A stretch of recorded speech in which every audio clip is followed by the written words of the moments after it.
Hawak na ng Indiana Pacers ang 2-1 advantage sa 2025 NBA Finals matapos nilang maibulsa ang 116-107 na panalo kontra sa Oklahoma City Thunder sa Game 3 nitong Huwebes sa Gainbridge Fieldhouse sa Indianapolis. Balikan natin ang aksyon sa ulat ni teammate Daryl Oclares.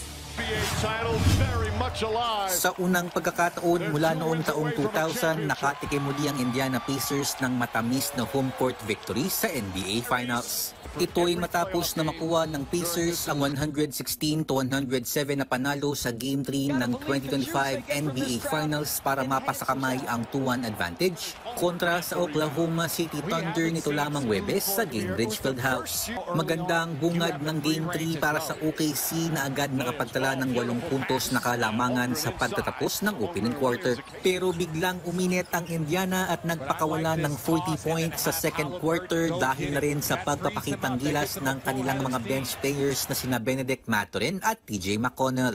Nagwakas ang first half, abante ang Pacers sa score na 64-60. Pagsapit ng third quarter, muling umarangkada ang opensa ng Thunder sa pangunguna ng 2025 NBA Most Valuable Player na si Shai Gilgeous-Alexander at all-star forward na si Jalen Williams para makapagbaon ng 89-84 lead papasok ng fourth quarter. Sa closing period, hindi na hinayaan pa ng Pacers na makalayo ang Thunder at agad nakatabla sa 8.5-minute mark kung saan isang quick steal at layup ang nagmula kay McConnell. Huling deadlock ng laro ang 98 all sa natitirang 7 minuto bago ito binasag ni Tyrese Haliburton na nakapukol ng isang step-back 3-point shot. Mula noon, isang 18-9 scoring kalaki ang matinding depensa ang pinakawalan ng Indiana sa crunch time para makuha ang crucial na panalo sa Game 3. Nagsilbing bayani para sa Pacers si Mathurin na gumawa ng playoff career high 27 points kasama pa ang 4 rebounds at 1 assist. Just staying ready. You know, whenever my number gets called, just to go in the game and do the right things and trying to have my team win. That's the whole mindset. Samantala, isang almost triple-double naman ang maitala ni Haliburton na may 22 markers, 11 dimes at 9 boards. Sa kanyang post-game press conference, pinuwi ng two-time NBA All-Star guard ang naging magandang performance ng kanilang bench kabilang na ang player of the game na si Mathurin. Yeah, I thought he just did a great job of just playing within what we do so well. He did a great job of coming off handoffs, reading the pocket, rising up for the mid-range. This is a defense that will give that up. Analytically, that's not the best shot. But I thought he did a great job of hunting that, getting downhill. And what Ben does at such a high level is get to the free throw line. And in this series, we need to get free throws. We need to get to the paint. And I thought Ben did a great job of that.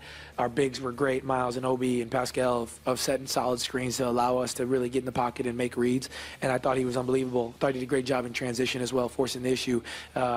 Getting downhill. So he just made big play after big play, and that's the great thing, about the finals. The great thing about basketball, when you have a team with this much depth, it can be anybody's night. Ayon naman kay SGA, sa panig ng Thunder, mas paitingin pa nila ang kanilang focus para magawang makatabla sa Game 4. Every game's a reset, especially at this stage in the season. A series looks so different. We've had a series where we lost the game and won the next one by 40. We've had a series where we won 2 in a row by 20 and then lost the next one by 40. So it's like every game's a reset. And basketball reminds you of that. It's very humbling. It shows you that if you don't stay in the moment, if you don't come ready to play, no matter who you are, no matter what you just did, you can get beat and beat pretty bad. And we've learned those lessons, so we should be ready to go. Isang araw lamang ang pahinga para sa parehong Thunder at Pacers bago sila muling magtuos sa Game 4 sa Sabado sa home court pa rin ng Indiana. Daryl Oclares para sa Pambansang TV sa Bagong Pilipinas.